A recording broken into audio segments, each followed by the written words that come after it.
Welcome. Thank you for joining me on the Fight with Depression podcast. Last episode, I talked about discouragement, and I'm going to take a deeper look at that today. And I'm also going to take a look back as well. And what can happen is a person can look at their life either as a whole or in a situation that they're in and wonder how they got there. It can almost feel like a dream, and you just want to wake up. You want to get out of that situation. And we find that life is full of opportunities, one after the next. And if we miss an opportunity or if we goof it up, we can't go back and fix it. We can't go back as much as we would like and make something right, or change an outcome or change something that we did to completely change our situation. And then we find ourselves in a situation wondering how we got there. And it's all we can do just to get out of that. And sometimes those situations are just incredibly painful, and we want to get out of them, and they will impact the rest of our lives. Often it can happen negatively. And today I want to take a little step back to see how we get to discouragement, because disappointment will lead to discouragement, and discouragement will lead to defeat.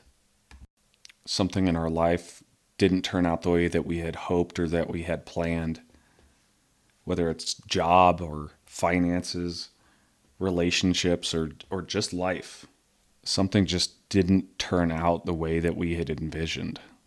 And I'm going to be completely honest and put myself out there and say that this is what I do.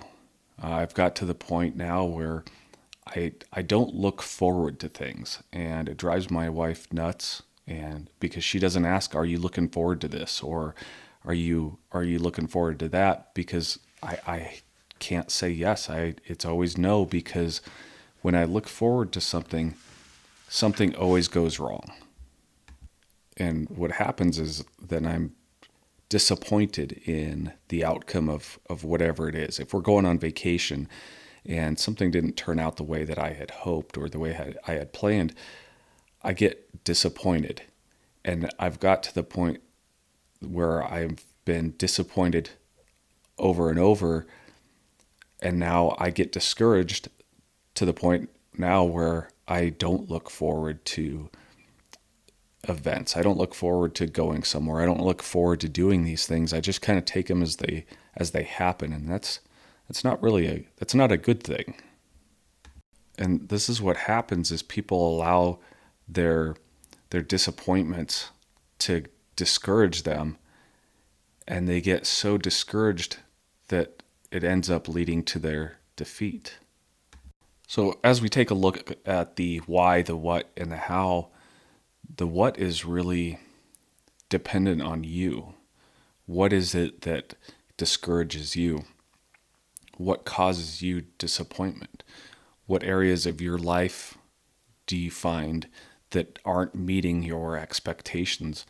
And why did you feel that way? And to be completely blunt, a lot of what leads to our discouragement, a lot of what leads to our disappointment is the lies that we tell ourselves, the lies that we tell each other. And a lot of them have good intent. Like if you ever say to somebody, or if anybody's ever said to you, "What doesn't kill you only makes you stronger." Well, that's really not true. I understand why people say that. You're trying to encourage somebody, you're trying to lift their spirits, but it's not a true statement, and it leads to disappointment. And we're going to get into this a little bit more when we look at the how. But when you say something to somebody that you think is just trying to encourage them or cheer them up, take a minute and actually put yourself in their situation and see, is this really accomplishing what I'm hoping that it will? If you tell somebody who's been paralyzed from a car accident that what doesn't kill them makes them stronger, how are they going to view that? Because they are not stronger from that situation.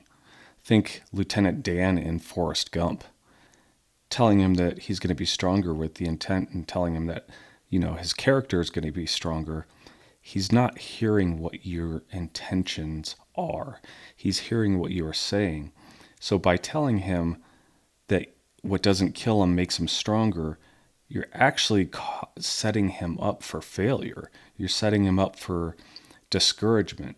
You're setting him up for disappointment. So we've looked at how you get discouraged, how disappointment can lead to discouragement and ultimately defeat. But how do you keep yourself from getting discouraged? How do you keep your disappointment to turning into discouragement and ultimately defeat? We've all heard the saying, "This too shall pass." And it's something that we say to encourage other people, but think back to Lieutenant Dan. That's not going to pass for him. That moment's not going to pass. He's going to live with that for the rest of his life. So it's good for a person to be able to say that about their own situation. This too shall pass, but that should be for the person to decide for themselves.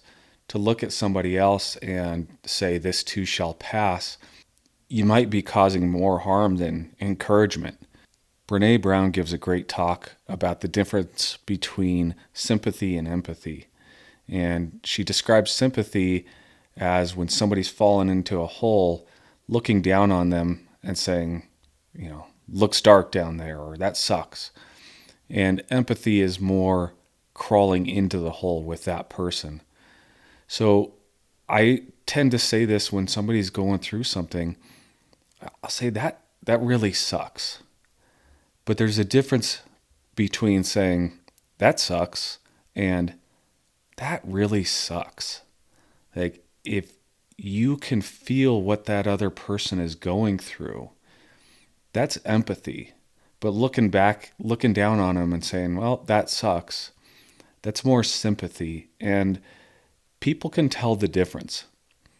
We can tell when somebody's just going through the motions and checking their mental boxes to say, well, I gave that person encouragement. I gave them an encouraging word. I told them, let me know if you need anything. But we can tell when somebody actually cares, somebody who's willing to crawl into that hole with us. But that's about keeping somebody else from getting discouraged, keeping ourselves from doing more harm. But how do we keep our own disappointment from turning to discouragement? And this is very hard for me to do, so I'm talking with you. I'm not talking at you. I'm not talking from an expert. I'm talking as a person who also needs to work on this. But when you're finding something is disappointing, or you have something that is potentially disappointing, embrace the disappointment. If you're afraid of going on vacation because it's not going to work out, something bad's going to happen, the kids are going to start arguing or something like that, you're planning this itinerary and you think something bad's going to happen, embrace that. Just say, yes, something bad will happen, and I'm okay with that. The kids are going to argue. We're going to fight. Something's not going to go according to plan. Something is not going to go according to schedule, and I will be okay with that.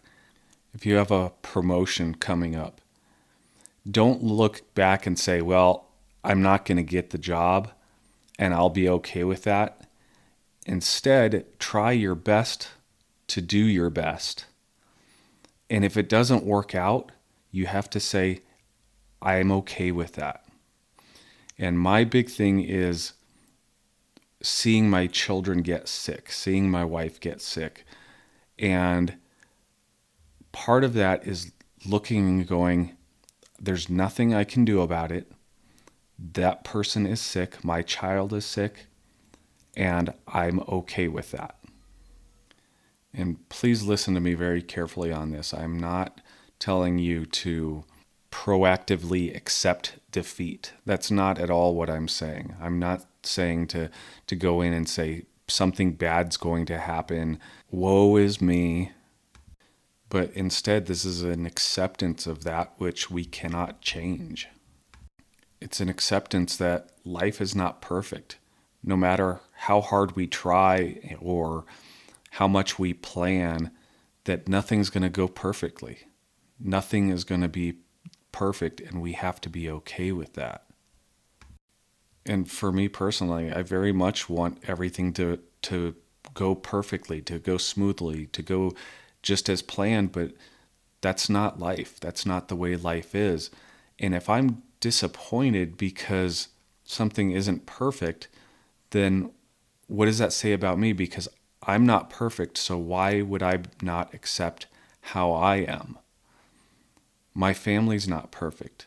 My children are going to argue. My children are going to fight with each other. They're going to cause us heartache and headaches, and we need to be okay with that. Life is going to be disappointing at times. We're going to be let down. If I'm counting on winning the lottery, I can't allow myself to be disappointed that it doesn't happen. I have to go, that's okay. It would have been great. It would have been nice to win the Powerball. It would have been nice to win the lottery, but it didn't happen, and I'm okay with that. But if we allow ourselves to be disappointed with daily life and allow that disappointment to turn into discouragement, then we will be defeated, because we're just going to keep looking at how nothing is ever good enough. Nothing ever meets our expectations, and we're always going to be let down. And my wife calls me a pessimist, and I say I'm just a realist. But I really am a lot of the time pessimistic when I need to be more realistic. I like to think that I am, but I really just view the glass as half empty. And what I really view it as is not the glass is half empty, but somebody drank half of my glass of water. But what I really need to do is realize that that person who drank half of my glass of water was in fact me. I'm the one who has the perspective of my disappointments. I'm the one who has control over whether my disappointments will get me discouraged or not. So as you continue on, accept your own imperfections. Accept that life is not always the way that we expected or that we want. I have been in many situations in my life that I couldn't wait for them to be over with. I couldn't wait for that moment to be gone. I couldn't wait for that day to be done with. And I have been discouraged because of them. But I've also learned from them. So learn from life's disappointments. Learn from the imperfections of your own life. And don't let it get you discouraged. Be okay that life isn't perfect. So if you haven't listened to them yet, go back, listen to my other podcast episode on discouragement. Listen to the episode on success as well. And if you like this podcast, please follow it so you can check out new episodes as they come out. You can go to thefightwithdepression.com. You can enter your email on the website so you can follow that and get updates on my new blog posts. Check out my Facebook page. You could probably imagine the title is The Fight with Depression. And just keep encouraging each other. Just continue to fight the good fight. And until next time, God bless.